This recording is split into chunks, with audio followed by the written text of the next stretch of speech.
오늘 영상에서는 티베트의 10가지 놀라운 사실과 관습을 살펴보며 세상을 바라보는 시각을 바꿔볼 거예요. 소름 끼치는 하늘 장례식부터 전통적인 결혼 관습까지 티베트는 고대 관습이 단순히 보존되는 것이 아니라 충격적이고 매력적인 방식으로 축하받는 곳입니다. 스님들이 토끼 의상을 입고 영적인 춤을 추는 수도원에 대해 궁금해 본 적이 있나요? 아니면 결혼 전에 티베트 여성들이 겪는 예상치 못한 요구 사항에 대해서요? 함께 이 매혹적인 전통들을 탐험해봐요. 1. 주요 수도원과 티베트 불교. 티베트는 크고 작은 독특하고 매혹적인 수도원으로 유명합니다. 그중 가장 주목할 만한 곳은 롱북 수도원으로 해발 약 5,000m에 위치해 있습니다.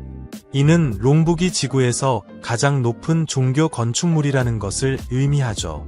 티베트 불교의 닉마파에 속하는 이 수도원은 1902년에 세워졌고 라사에서 약 700km 떨어져 있습니다.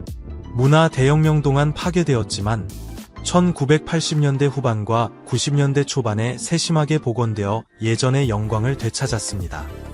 롱북 수도원의 흥미로운 점은 남성과 여성 스님들이 함께 생활하는 점입니다. 이는 수도원 생활에서 드문 일입니다. 매년 티베트 달력의 4번째 달 15번째 날부터 시작하여 수도원에서는 3일 동안 불교 춤 축제가 열립니다. 이 축제는 사카다와 축제로 역사적인 부처인 석가모니의 탄생을 기념합니다. 이 기간 동안 스님들은 활기찬 춤을 추며 종종 토끼 의상을 입고 다양한 캐릭터와 장면을 재현합니다. 또 다른 흥미로운 티베트 축제는 티베트 달력의 19번째 날에 열리며 떠도는 영혼들을 달래기 위한 의식입니다. 이 거대한 의식에서 스님들은 가면을 쓰고 복잡한 의식을 수행합니다. 롱북 외에도 사카 수도원은 뛰어난 불교 명소로 두드러집니다. 1268년에 세워진 이 수도원은 방어를 염두에 두고 설계되었으며 높은 벽의 각 모서리에 인상적인 감시탑이 있습니다. 내부에는 수많은 금도금된 부처님, 앙들, 티베트 라마의 동상이 있습니다. 사카 수도원을 특별하게 만드는 것은 티베트에서 가장 큰 도서관으로 이곳에는 2,400권의 경전이 포함되니만 8,480권의 문서가 있습니다. 이 보물 중에는 티베트에서 가장 크고 긴 경전이 금으로 쓰여져 있으며 이는 800년 전의 것입니다. 달라이 라마의 영적 및 정치적 중요성은 티베트 불교에 또 다른 흥미로운 층을 더해줍니다. 그는 자비의 보살인 관세음보살의 환생으로 존경받으며 영적 지도자이자 역사적으로 티베트의 세속적 통치자로서 역할을 해왔습니다. 달라이 라마와 다른 고위 라마를 환생으로 식별하고 즉위시키는 과정은 종교적 신앙과 정치적 권위를 결합한 독특한 관습입니다. 이 독특한 전통 덕분에 티베트 수도원은 단순한 종교적 헌신의 중심지가 아니라 상당한 정치적 권력의 장소가 됩니다. 티베트 수도원의 영적 중요성은 이 신비로운 땅에 깊이 있는 종교적 전통을 엿볼 수 있게 해주지만 결혼 관습은 티베트 사회의 복잡한 사회 구조를 탐구하는 매력적이고 놀라운 대조를 제공합니다. 계속 지켜봐 주세요. 이 티베트의 결혼 관습. 티베트 문화에서 가장 흥미롭고 놀라운 관습 중 하나는 결혼과 관련이 있습니다. 많은 다른 사회에서 여성의 처녀성이 중요하게 여겨지는 것과 달리 티베트는 매우 다른 전통을 따릅니다. 고대 티베트 관습에 따르면 여성이 결혼하기 전에 최소 20명과 친밀한 관계를 가져야 합니다. 이 관습은 여성이 자신의 매력을 증명하고 경험을 쌓는 방법으로 여겨지며 때때로 여러 형제가 한 아내를 공유하는 다부제 문화에서 가치 있게 여겨집니다. 하지만 이 전통은 도전 과제를 안고 있습니다.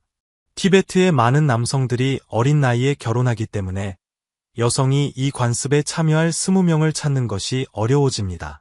그 결과 젊은 여성들은 애딴 산길을 여행하며 때때로 며칠을 기다려 지나가는 낯선 사람을 만나 그들에게 도움을 요청해야 합니다.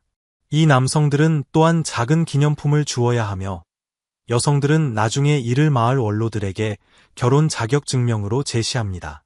이 관습은 지역에 따라 다르지만 최근 몇 년간 큰 주목을 받고 있습니다. 인권운동가들은 이 관습의 폐지를 요구하며 이는 여성의 건강을 해치고 권리를 침해한다고 주장하고 있습니다. 여성이 결혼하기 전에 20명과 친밀한 관계를 가져야 한다는 결혼 전통에 대해 어떻게 생각하시나요? 보존할 가치가 있는 독특한 문화 관습인가요? 아니면 여성의 권리를 침해하는 선을 넘은 것인가요?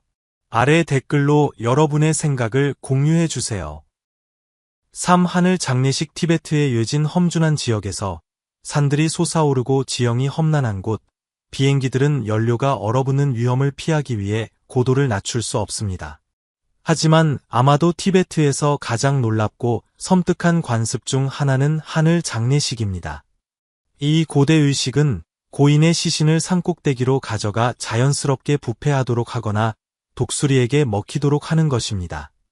그래서 하늘 장례식은 새 장례식이라고도 불립니다.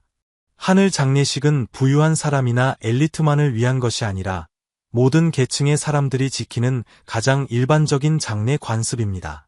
이 의식은 고인에게 지구와 하늘의 마지막으로 기여할 기회를 제공하며 영혼이 상승하고 다시 태어날 수 있는 길을 만듭니다.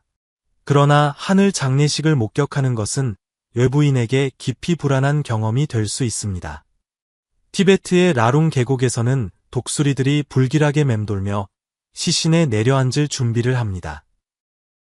시신을 처리하는 로기 아파 사람들은 타는 향나무 가지를 사용해 이 신성한 독수리들을 유인합니다. 많은 문화에서 독수리는 혐오스러운 존재로 여겨질 수 있지만 티베트의 영적 삶에서는 존경받는 존재입니다. 하늘 장례식이 이루어지기 전에 고인의 시신은 집에서 3일에서 5일 동안 보관됩니다. 가족들은 이후 시신을 마을에서 멀리 떨어진 높은 산의 장례 장소로 옮깁니다. 모든 가족 구성원은 이 신성한 의식을 목격하는 것이 권장됩니다. 바즈라야나 불교 전통에서는 이런 방식으로 죽음을 맞이하는 것이 살아있는 이들이 삶의 무상함을 이해하는 데 도움이 된다고 믿습니다. 하늘 장례식에는 기본형과 대형이 있습니다. 기본형은 단순히 시신을 독수리에게 맡기는 것입니다. 그러나 대형은 더 복잡합니다. 시신은 먼저 씻고 척추를 부러뜨리고 흰천으로 감쌉니다. 로기 아파 사람들은 그 후 도끼로 시신을 절단하여 독수리가 이를 더 쉽게 할 수 있도록 합니다. 이 의식은 일부에게는 잔인하게 보일 수 있지만 하늘 장례식은 티베트 문화에서 깊이 뿌리내린 전통으로 삶과 죽음, 자연 세계와의 독특한 관계를 반영합니다. 계속하기 전에 여러분께 10초 부탁드릴게요. 도움이 필요하다면 구독 버튼을 눌러주세요. 저희에게 큰 의미가 있습니다. 그 대신 여러분을 위해 이슈를 더욱 발전시키겠다고 약속드립니다. 약속할게요. 4. 티베트의 상징. 티베트에서는 두 가지 동물이 특별한 의미를 지니며 일상생활에 깊이 얽혀 있습니다. 바로 티베트 마스티프와 티베트 긴털소, 즉 야크입니다. 야크는 티베트 고원의 진정한 보물로 일반 소의 3배에 달하는 폐활량을 자랑합니다. 이 놀라운 적응력 덕분에 고산지대의 희박한 공기 속에서도 잘 살아갈 수 있습니다. 야크는 티베트 사람들에게 없어서는 안 될 존재로 농사에 도움을 주고 버터밀크와 요거트를 제공하며 험난한 지형을 탐험하는 관광객들을 위한 튼튼한 짐꾼 역할을 합니다. 반면 티베트 마스티프는 신성한 개로 불리며 세계에서 가장 비싼 개 품종입니다. 장엄한 외모와 변함없는 충성심으로 알려진 티베트 마스티프는 교배의 영향을 거의 받지 않아 고대 혈통을 보존하고 있습니다. 이 놀라운 개를 소유하는 데는 수천만 원이 들 수 있습니다. 티베트인에 의해 길러지고 훈련된 티베트 마스티프는 단순한 애완동물이 아니라 수호자입니다. 이 강력한 개들은 가축을 보호하고 지역 주민들의 생명을 위험한 야생 동물로부터 지키며 티베트의 신성한 수도원을 지킵니다. 장엄한 티베트 마스티프와 회복력 있는 야크는 이 지역의 험준하고 영적인 풍경을 상징하는 강력한 상징이지만 혀를 내밀어 인사하는 독특한 관습은 티베트의 풍부한 문화적 직조 속에서 더 깊은 층을 드러냅니다. 5. 혀 인사. 티베트에서 누군가에게 혀를 내밀어 인사하는 전통은 전 세계 사람들을 매료시키는 가장 흥미롭고 독특한 관습 중 하나입니다. 이 기이한 제스처는 1000년 이상 전 9세기까지 거슬러 올라갑니다. 당시 티베트인들은 랑다르마 왕이 악의 상징인 검은 혀를 가졌다고 믿었습니다. 그의 죽음 이후 티베트 사람들은 서로에게 혀를 내밀어 자신이 그의 환생이 아님을 증명하기 시작했습니다. 이 관습은 원래 존경과 신뢰를 나타내는 방법이었지만 오늘날에는 티베트의 깊은 문화 유산의 상징이 되었습니다. 현재 이 관습은 주로 노인 세대에 의해 행해지지만 여전히 익숙하지 않은 사람들에게는 놀라움을 주며 역사적 사건이 어떻게 문화 관습을 형성하고 지속할 수 있는지를 강하게 상기시킵니다. 이 관습은 티베트 학자들, 인류학자들, 여행자들에 의해 문서화되어 이 놀랍고 매혹적인 관습을 세계에 알리는 데 기여하고 있습니다. 6. 다부제. 특히 형제 다부제는 한 여성이 여러 형제와 결혼하는 드물고 매혹적인 전통으로 전 세계의 주목을 받고 있습니다. 이 독특한 관습은 티베트 고원의 가혹한 사회경제적 및 환경적 현실과 깊은 관련이 있습니다. 한 가족의 재산이 분할되지 않도록 허용함으로써 다부제는 땅과 자원의 분할을 방지하고 이는 환경이 가혹하고 자원이 부족한 지역에서 매우 중요합니다. 문화적으로 이 전통은 갈등을 줄이고 물질적 소유에 대한 집착을 피하는 것을 강조하는 티베트 불교의 원칙과 일치합니다. 또한 다부제는 지역에서 제한된 자원을 관리하는 자연스러운 인구 조절의 역할을 합니다. 한때 외부인들에게 오해받고 이상하게 여겨졌던 이 관습은 이제 티베트 생활의 독특한 도전에 대한 실용적인 해결책으로 인정받고 있습니다. 현대화와 법적 기준의 변화로 인해 이 전통은 감소하고 있지만 여전히 티베트의 문화 역사에서 중요한 부분을 차지하고 있으며 전 세계의 학자들과 호기심 많은 사람들을 매료시키고 있습니다. 티베트의 다부제라는 드문 전통이 이 지역의 사회적 및 경제적 도전에 대한 독특한 접근 방식을 보여주는 동안 신비로운 티베트 하늘 구슬, 즉 지구 구슬은 티베트 문화의 영적이고 신비로운 면을 매혹적으로 드러내며 고대 신념이 현대의 삶에 계속 영향을 미치고 있습니다. 7. 티베트 하늘 구슬. 즉 지구 구슬은 티베트 문화에서 가장 신비롭고 존경받는 물체 중 하나입니다. 이 고대 보물은 만호로 만들어졌으며 원형과 줄무늬 같은 독특한 패턴으로 새겨져 있습니다.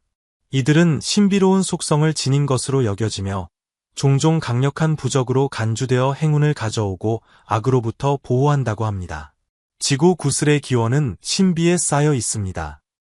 일부 학자들은 이 구슬이 신석기 시대에 거슬러 올라간다고 주장하며 다른 이들은 티베트 제국 시대에 등장했다고 믿습니다. 다양한 이론에도 불구하고 그 복잡한 디자인을 만드는 기술은 여전히 알려져 있지 않아 그 매력과 신비를 더합니다. 티베트 전설에서는 이 구슬을 하늘 구슬이라고 부르며 하늘에서 떨어졌다고 믿어 신성하거나 초자연적인 기원을 부여합니다. 오늘날 진품 지구 구슬은 수집가와 영적 실천자들 사이에서 매우 인기가 높습니다. 그 희귀성과 영적 중요성 때문에 시장에서 수천만 원에 달하는 가격을 자랑합니다. 신비로운 티베트 하늘 구슬이 깊은 영적 의미를 지니고 있는 것처럼 살아있는 부처님 또는 툴쿠를 식별하는 전통은 티베트 신념의 신비로운 세계로 우리를 더 깊이 안내합니다. 환생과 신성한 혈통이 계속해서 상상력을 자극하고 도전합니다. 8. 살아있는 부처님. 티베트에서 살아있는 부처님, 즉 툴쿠의 개념은 전 세계 사람들의 상상력을 사로잡는 전통입니다. 툴쿠는 과거의 영적 지도자들의 환생으로 여겨지며 그들의 신성한 의무를 이어가기 위해 의식적으로 다시 태어났다고 믿어집니다. 이러한 환생을 식별하는 과정은 전복, 오라클과의 상담, 일련의 독특한 테스트와 같은 의식을 포함합니다. 이 관습은 티베트 외부의 사람들을 오랫동안 혼란스럽고 매료시켜 왔습니다. 특히 서구 문화에서 대표적인 예로 달라이 라마가 있습니다. 그는 자비의 보살인 관세음보살의 환생으로 인정받으며 티베트의 영성과 회복력의 강력한 상징으로 자리 잡고 있습니다. 툴쿠 시스템은 티베트 문화와 정치의 구조에 깊이 얽혀 있으며 최근 몇 년 동안 중국의 영향력이 증가함에 따라 더욱 두드러집니다. 이 시스템은 영적 혈통의 지속성을 보장할 뿐만 아니라 이러한 환생 주장에 대한 논쟁과 회의론을 불러일으킵니다. 9. 티베트 음력 티베트 문화에서 가장 흥미로운 측면 중 하나는 그들의 독특한 음력입니다. 이 복잡한 시스템은 음력과 태양의 요소를 혼합하여 계절과 조화를 이루며 시간을 기록합니다. 우리가 사용하는 그레고리력과는 달리 티베트 음력은 음력 주기와 태양년 사이의 간극을 메우기 위해 건너뛰는 날과 2배의 날을 사용합니다. 이는 티베트에서 특정 날이 반복되거나 완전히 건너뛰어질 수 있음을 의미합니다. 또한 계절 주기와의 정렬을 유지하기 위해 티베트 달력에는 약 3년마다 윤달이 포함됩니다. 이 매혹적인 시간 기록 방법은 티베트 문화에 깊이 뿌리내려 있으며 종교적 관습과 점성술과 얽혀 있습니다. 이는 단순한 시간 추적이 아니라 티베트 우주론을 반영합니다.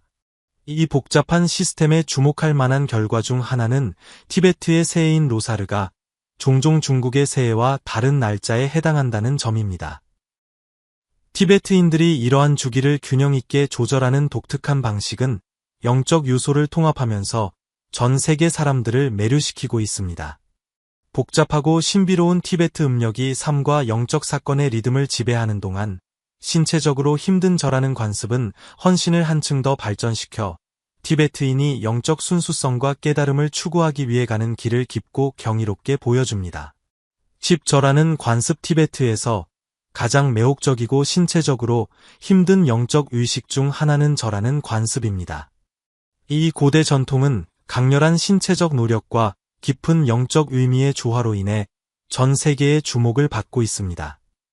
티베트 불교에서 수행자들은 완전한 몸으로 절하는 것을 헌신과 정화의 강력한 행위로 수행합니다. 한 사람은 완전히 땅에 몸을 낮추고 이마를 땅에 대고 다시 일어나 이 과정을 반복합니다. 때때로 광대한 거리를 가로질러. 이는 단순한 짧은 여정이 아닙니다. 이 순례는 수백 킬로미터에 걸쳐 이어지며 몇 달이 걸릴 수 있습니다. 각 동작은 겸손의 상징이며 과거의 카르마를 정화하고 깨달음을 향한 한 걸음입니다.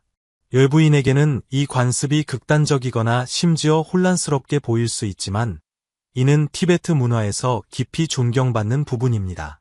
이러한 순례를 수행하는 데 필요한 헌신과 회복력은 다양한 연구, 여행 기록 및 다큐멘터리에서 강조되었습니다.